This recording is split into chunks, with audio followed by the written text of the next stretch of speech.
Changing your username on Twitter is a straightforward process. Follow these steps to update your username easily.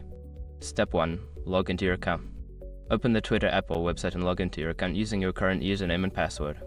Step 2. Access settings and privacy. Once logged in, click on your profile icon or the More option in the sidebar. From the drop-down menu, select Settings and Privacy. Step 3. Navigate to your account. In the Settings menu, click on your account. This section contains options related to your account settings, including your username. Step 4. Change your username. Look for the username field. Click on it and enter your desired new username. Twitter will check if the username is available. If it is, you can proceed. Step 5. Save changes. After entering your new username, scroll down and click the Save Changes button. You may need to enter your password again to confirm the change. Now your Twitter username has been successfully updated. Remember to inform your followers about the change, as they may not recognize your new username right away.